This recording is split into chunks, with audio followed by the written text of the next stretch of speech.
My mum used to say, the rain is God's tears, and that's why we shouldn't drink it. She said a lot of things to make me behave. She told me that eating too many sweets make invisible goblins that chew on my teeth, that spiders would crawl into my mouth if I didn't breathe through my nose, that eating snow would freeze my stomach and turn me into a snowman. 100 little lies, all engineered to trick me into behaving. And I behaved. As the years passed, I've turned into a perfectly tricked human. I left all childish nonsense behind years ago. I pay my taxes and keep my head down. I don't eat too many sweets. I breathe through my nose, and I don't eat snow. And, of course, I don't drink from the rain. Last August, I was at the supermarket on the outskirts of town. Just another lazy Saturday morning, with a sky full of grey clouds and a persistent wind. I'd bought some groceries and was heading for the door when I noticed it had started raining. I hadn't bought an umbrella, so I just pulled my leather jacket close and rushed to my car, hoping the bread wouldn't get soggy. I threw the groceries into the passenger seat, leaned back, and noticed a woman standing in the middle of the parking lot. She was staring straight up, with her jaws wide open, her mouth filling up with rainwater like a bird bath. Seeing her, I couldn't help but to think about what my mum used to tell me, to never drink the rainwater. It was an ugly thing to do. My mum passed on years ago, but some words can stay forever. I sat there looking at her for a while. She had this black pixie haircut and a grey hoodie long enough to reach her knees. She was completely drenched, with lines of black mascara running from her eyes. It took me a while to notice she didn't have any shoes on. I got the feeling she wasn't well. This wasn't something sane people did. Sane people don't drink rainwater like that. God's tears. It wasn't unusual that strange characters came by this supermarket. There was a prison nearby, and a lot of people stopped by to buy something on their way out. Mostly friends and family visiting, but every now and then there was an odd bird.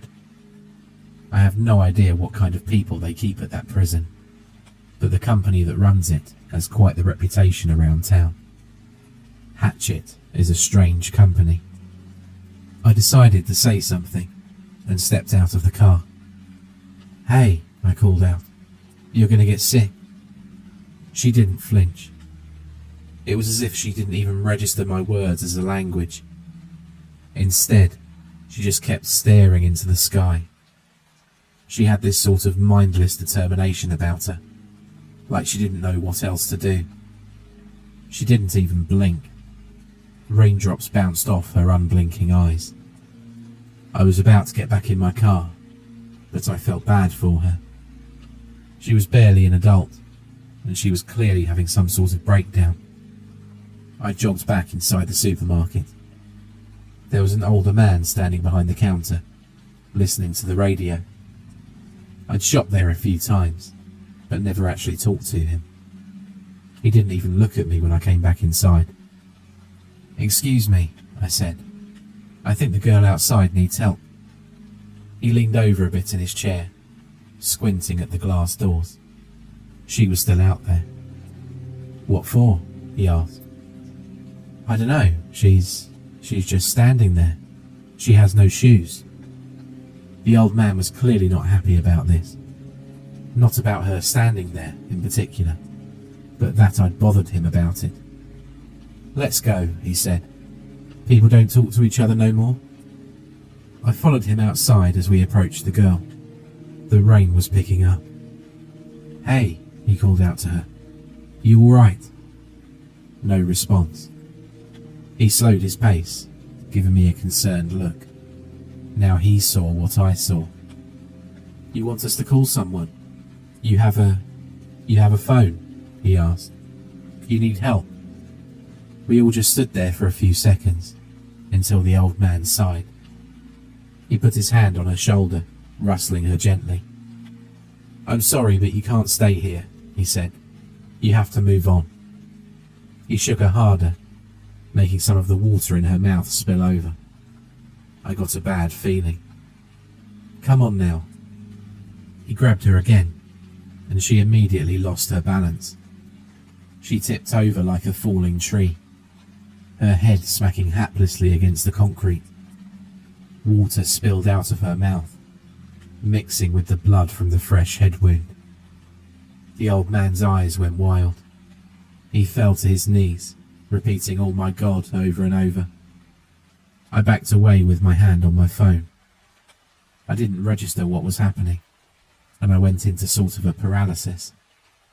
It took me a few seconds to notice she was still coughing up water. A lot of water, and some of it had turned black. I thought it might be blood, but it didn't look like it. Too dark. I was suddenly aware of the phone in my hand, the weight and texture of it. I dialed 911 as the old man put her on her side. "Breathe through your nose," he said. "Stay calm and breathe through your nose." Black water was pouring out of her like a faucet. Her eyes were still fixed on the sky. It felt like minutes, but it was just seconds. Breaths. The water stopped pouring out of her. She just laid there, unmoving. I could hear an operator talking to me in my ear, but it was as if the words just passed through me. I couldn't hear them over my own pulse. Something about an emergency. A question. "She's not breathing," the old man cried. "She's not." A twitch. Her mouth moved. Something passed between her lips. Something dark. A finger. A claw. She rolled onto her back with a violent muscle spasm. She bent her back like an arch, balancing her entire body on the soles of her feet and the scalp of her head. She inhaled, sucking in as much rainwater as she could in a screeching gasp, her throat rattling as the raindrops passed into her lungs. We went from trying to help to just staring in disbelief. In an impossible move, she got to her feet, invisible tethers pulling her back up. Her face still locked towards the sky, and jaws once again wide open. Her body turned to me and the old man, and as we recoiled, she gurgled and charged us. My phone slipped out of my wet hand as she burst forward. I tripped over my own feet, falling backwards, and she hurled herself over the old man. Her head was constantly looking upwards, like a gyroscope. It was as if her body was moving and twisting independently from her head. I could swear she twisted her neck an entire 360 degrees at one point. I crawled backwards, scraping the palm of my hand. She gurgled again, the water from her mouth pouring over the old man that she'd pinned. He was gasping for air, spitting and coughing, wildly flailing his arms. Just this relentless stream of water, practically drowning him. Then he stopped. Slowly, he opened his mouth wide, and he too started to drink the rain. I stumbled to my feet and ran for my car. I could hear naked feet slapping against the concrete. She was chasing me. I got my keys out, unlocked the car, and got in the driver's seat. I slammed the door shut right on her fingers, breaking them like carrot sticks as the door bounced back open. I crawled into the passenger seat as useless fingers brushed against my face, trying to grasp at me. She crawled in after me, gurgling with anticipation. I got out on the other side of the car, slamming the passenger side door shut. I rounded back to the driver's side and closed that door as well, trapping her inside. She didn't have the mental capacity to open the doors, so she just settled back into pounding on the glass, with her bleeding, broken fingers. Her eyes were moving independently of one another, trying to find a way out, trying to find the sky. I backed away, my heart pounding. I didn't even notice my tears in the rain, just the sting of sweat in my eye. I kept hunching over, clutching at my stomach. It was burning, like my insides were trying to jump out of me. My heart was having none of this. The old man had gotten to his feet. He looked at me from across the parking lot. For a few seconds, I could see fear on his face, pleading eyes, begging for help. Then, his face snapped upwards, and he opened his mouth wide. His body, moving seemingly on its own, started walking towards me. He tripped over the concrete outlines of the parking spaces, barely keeping his balance. His shoulders smacked into a sign, sending him reeling onto the ground, all the while keeping his head fixed on the sky. Then, just as the girl before him, I could see this invisible force pulling him back onto his feet. Transparent tethers, hidden in the drops of rain. He got his bearings, and suddenly, he was fast. This man was easily 70 years old, but he was keeping an impossible pace. I didn't know where to go, didn't know what to do. He gained on me, and I just stood there like a deer frozen in headlights. Thumping feet coming closer. Then the girl trapped in my car slapped her hand against the window again. The sound kicked me off like a starting pistol. I shot into a sprint as my stomach shivered. I don't remember running back into the store. I don't remember knocking over a stack of shopping baskets. It was just a blur of colourful packaging as I ran through the aisles, cheerful radio tunes playing overhead. The old man tripped over a shopping basket and fell sprawling to the floor, water spilling out of him like a fountain. As he struggled to get back on his feet, I saw little things moving between his lips. Little fingertips, black like ink. A little hand reaching out. He stepped back outside and leaned his head back upwards. Slowly, he walked out of sight, towards another side of the store. I was left standing there, holding a mop. I didn't even realise I'd grabbed it.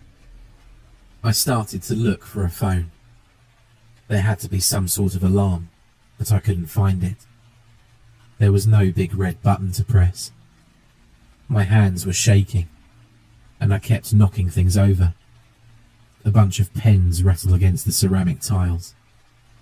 I looked for the manager's office. The guy was old. Chances were there was a landline. Going into the back, I heard a surprised yell. There was someone outside the back exit. I couldn't be bothered. I had to call for help. Help yourself before you help others. Put on the oxygen mask. The manager's office was locked. I tried just pulling the door open, or banging at the glass slit, but nothing seemed to work. Finally, I pulled a fire extinguisher from the wall and just hammered relentlessly until the thing shattered. I put my hand through, clicked the lock, and stepped inside. The place was a mess, but it had a landline buried under piles of unsorted documents. There was a computer, but the thing was already old 10 years ago. I dialed 911 as I closed and locked the door behind me. I only have a vague recollection of speaking to the operator. I told her about people turning violent, but in trying to explain it, I realised I sounded completely mad. I tried calming myself down and explain it in a way that made it seem like the owner had snapped. They asked me if I was safe, if he was armed, if someone was injured. 1,000 things, it seemed like. I kept hearing little noises in the back of the store, and I completely lost my train of thought. "Sir," Sir, are you there? I heard the voice on the phone, but it was distant. Every bone in my body was listening to what was happening outside. Someone was getting in through the back door. It was clunky, but I could hear the handle rattling. Sir! I slowly put the phone away. Not hanging up, just putting it away. I had to concentrate. There was an old toolbox in the corner of the room, so I grabbed a large wrench to defend myself. I needed solid metal in my hands. It brought me a kind of courage I didn't know I had. When the old man stepped up to the manager's office, I was ready. I slammed the door open, knocking him back. Even now, his head was tilted upwards. I whacked him over the head with the wrench, sluggishly connecting with his throat. He stumbled sideways, and I hit him again. He tripped, fell over, and snapped his neck against the wall. It was over in a second. He stopped moving as black water oozed out of him. And there, moving at the edge of his lips, were little black fingers, reaching outwards desperately, looking for something to grab, to pull itself free. His jaw moved up and down, like he was chewing an invisible meal. His eyes were still fixed, upwards. As I raised the wrench to attack again, the little hand stopped moving. It turned into a black sludge, like coagulating darkness. I couldn't let go of the wrench, even if I wanted to. My fingers had cramped shut. I took a deep gasp as I realised I'd been holding my breath. I backed away. I'd killed this man. Self-defence or not, he was dead. No question about it. Sir, sir, I could hear coming from the landline in the other room. I didn't know how to explain this. I didn't know what I'd say. I just stood there, listening to myself breathe. In an instant, the world shifted upside down. I lost my balance as something grabbed me from behind. I fell hard on my right shoulder, losing the grip on my wrench in the impact. Two arms had gripped me and were pulling me backwards. The stock boy. He'd been out back on a smoke break this whole time. That's the startled sound I'd heard. He'd been attacked. Moments later, I felt the rain again. He dragged me back outside. The guy was in his early 30s and built like a redwood. He had no trouble keeping me off balance as he pushed me to the ground. He tilted his head downward as water started to spill.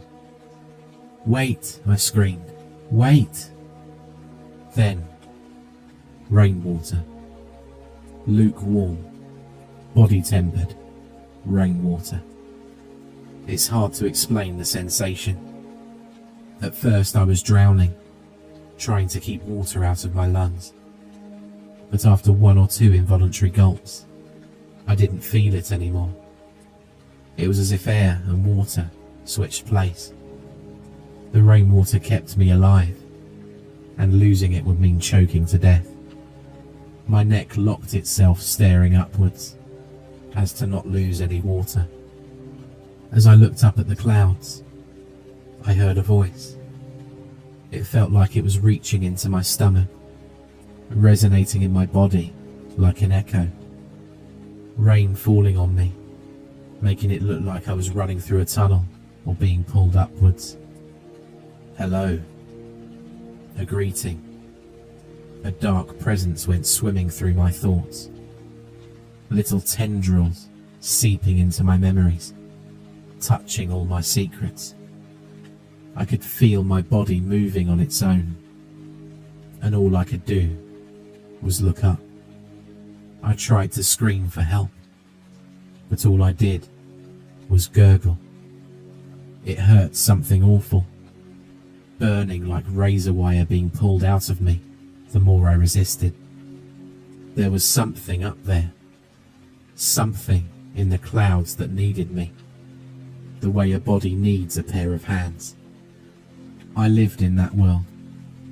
I don't know for how long, having a conversation with something inside myself, trying to feel something. My body was numb and distant, frozen solid, and pulled by an impossible force. And at some point, the rain stopped. I was staring up into the sky, coughing up water, as my body slowly remembered how to breathe. I was lying on my back, looking up at the clouds. They were parting. I turned to my side, feeling something wriggle in my throat. I gulped down hard, feeling an obstruction slide down. Then the water started coming out of me. Rainwater, black water, and blood. I had an idea where I was, but it took me some time to orient myself. It was a grassy field, just a bit out of town. Underbrush, some scattered trees, and a few dried up discoloured sunflowers. I was just off the freeway, about a 15-minute walk from the store. I'd seen this field on my way home from work, I realised. Not too far from Frog Lake. I eventually made my way back to the supermarket. 4 patrol vehicles and an ambulance had arrived, sirens wailing. I saw the young woman with the black hair being lifted into an ambulance, her hand broken and bleeding. She had a tight bandage wrapped around her head. They were also moving a body out of the store, and 3 officers were talking to themselves and taking pictures by the entrance. Coughing up the last drops of black water, I tried my best to scream for help. All that came out was a gurgle that slowly turned into a scream. That part was all me. They eventually recognised my voice from the emergency call. They took me in, had a medic check me out, and questioned me all about it. The officers tried to piece it all together into something comprehensible, ending up at the story of an old man goes crazy and gets killed. I wanted to tell them more, but I just couldn't find the words to make it sensible. There was some surveillance footage, but it didn't cover much of the parking lot. All they saw was me being chased into the store by a sick-looking man. Before I was sent home and asked not to leave the state, I got the chance to ask my own questions. I asked them about the young woman in my car and what's happened to her. Apparently, she'd been picked up by her guardians almost immediately. They had all paperwork in order, as well as a pair of very expensive lawyers. Strange people, the officer noted, didn't seem very parental. Since then, I've been getting shivers whenever it rains. I get this sense that I should go outside to see if there is anything up there. Something that still needs me. Something calling to me. But I'm fine, according to the doctors. Still, I don't trust myself to stay inside. I lock myself in the bathroom with my headphones on, waiting for it all to pass. I've read about others seeing her. A young woman who comes out when it rains to drink from the sky. I have to know more about her. I need to know what happened to me. So if you've seen her, please let me know when and where. And if you meet her, just walk the other way.